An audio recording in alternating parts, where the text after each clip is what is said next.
Quando pensamos em castelos medievais, é comum imaginar grandes salões iluminados por tochas, nobres bem vestidos, banquetes fartos e uma rotina cercada de certo luxo.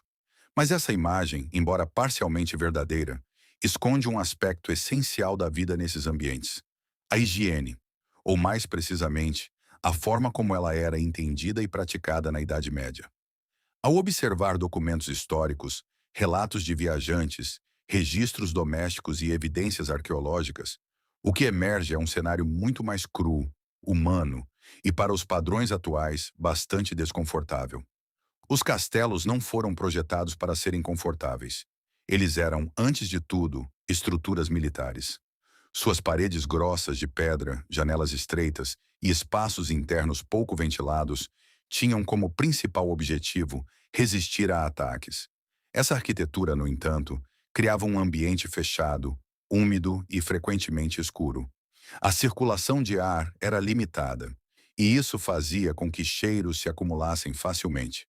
Imagine um espaço onde conviviam dezenas, às vezes centenas, de pessoas, além de animais, comida sendo preparada constantemente, fogueiras acesas e praticamente nenhuma ventilação eficiente.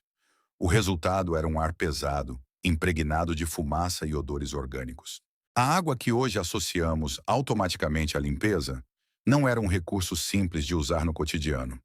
Mesmo quando havia poços dentro do castelo, algo relativamente comum em fortalezas maiores, retirar água exigia esforço físico.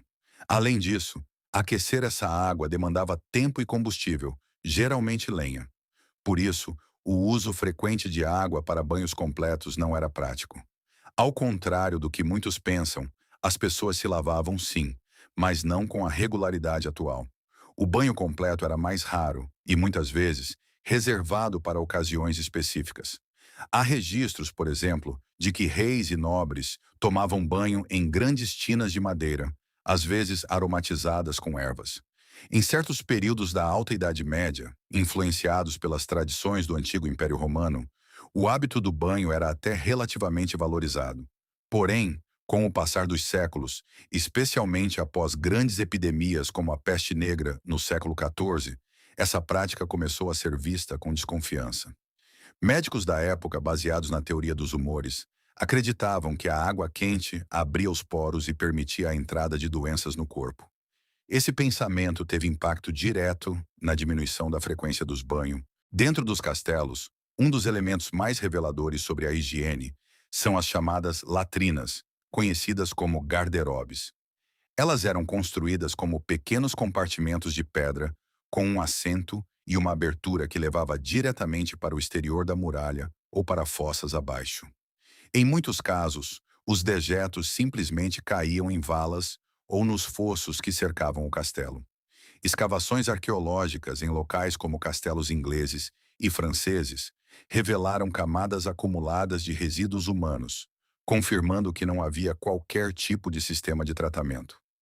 O problema não era apenas a presença desses resíduos, mas a proximidade deles com os espaços de convivência. Muitas dessas latrinas ficavam embutidas nas paredes, próximas a quartos e corredores. Em dias quentes ou com vento desfavorável, o cheiro podia facilmente invadir os ambientes internos.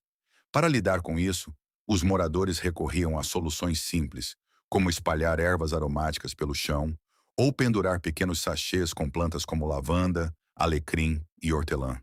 Essas práticas são descritas em manuscritos domésticos e até em registros de despesas de casas nobres. A higiene pessoal também passava por outros caminhos além do banho. Um dos principais era o cuidado com as roupas. A camada mais próxima do corpo, geralmente feita de linho, era trocada com mais frequência do que o restante das vestimentas. Havia uma crença de que o tecido absorvia as impurezas do corpo, funcionando como uma espécie de barreira de limpeza. Assim, manter essa camada limpa era visto como uma forma eficaz de higiene. Quando olhamos para a higiene bucal, a situação não era muito diferente em termos de limitações. Não existiam escovas de dentes como conhecemos hoje, mas há evidências de que algumas pessoas utilizavam panos, pequenos gravetos mastigados ou misturas de ervas e substâncias abrasivas para limpar os dentes.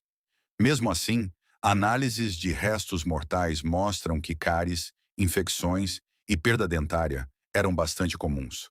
Outro fator que influenciava diretamente as condições sanitárias era a presença constante de animais. Diferente das casas modernas, onde há separação clara entre humanos e animais, nos castelos essa divisão era muito mais flexível. Cães circulavam livremente, gatos eram comuns para controle de ratos, e em alguns casos, até galinhas e outros animais menores transitavam pelos espaços internos. Embora úteis, esses animais contribuíam para a sujeira e aumentavam o risco de contaminação. E havia também os parasitas. Pulgas, piolhos e percevejos faziam parte da rotina. Camas recheadas de palha, tecidos pesados e pouca higiene criavam o ambiente ideal para esses insetos. Existem relatos da época que mencionam o incômodo constante causado por essas pragas. Inclusive, alguns objetos encontrados em escavações, como pentes finos, eram usados especificamente para remover piolhos. A limpeza dos ambientes internos seguia uma lógica própria. Os pisos de pedra eram frequentemente cobertos com camadas de palha, juncos ou ervas. Esse material ajudava a absorver umidade e sujeira, mas nem sempre era trocado com frequência. Com o tempo, acumulava restos de comida, líquidos e outros resíduos. Em alguns casos, novas camadas eram simplesmente adicionadas sobre as antigas. Isso criava uma espécie de tapete vivo, que podia esconder sujeira acumulada por longos períodos. É importante entender que o conceito de higiene na Idade Média não era baseado no conhecimento científico que temos hoje. A ideia de micro-organismos, bactérias e contaminação invisível simplesmente não existia. A limpeza estava mais associada a sensações, como cheiro e aparência, e também a conceitos religiosos. A pureza espiritual muitas vezes era considerada mais importante do que a limpeza física.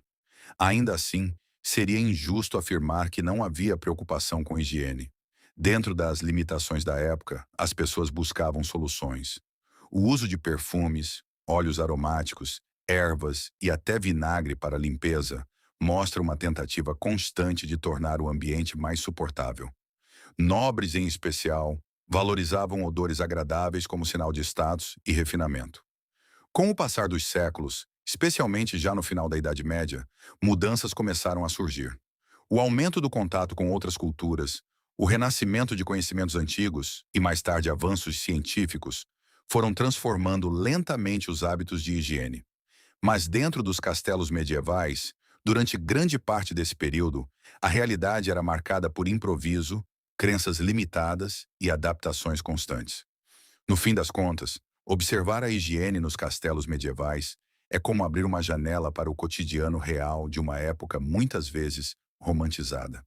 É perceber que, por trás das armaduras brilhantes e dos salões grandiosos, existia uma vida prática, cheia de desafios, onde o conforto era secundário e a sobrevivência era a prioridade. Ao olhar para dentro dos castelos medievais, fica claro que a realidade estava muito distante da imagem romantizada que muitas vezes imaginamos. Entre pedras frias, ambientes fechados e hábitos moldados pelas crenças da época, a higiene era limitada, adaptada e, acima de tudo, baseada no conhecimento disponível naquele tempo. Ainda assim, cada prática, por mais simples que pareça hoje, revela a tentativa constante de lidar com desafios reais do cotidiano. Mais do que falta de cuidado, o que existia era uma forma diferente de compreender o corpo, a saúde e o ambiente. E é justamente isso que torna a história tão fascinante. Perceber como a humanidade evoluiu, passo a passo, até chegar aos padrões que conhecemos hoje. Se você gostou desse conteúdo e quer continuar explorando histórias reais, curiosas e pouco conhecidas como essa, aproveite para se inscrever no canal, deixar seu comentário e compartilhar este vídeo.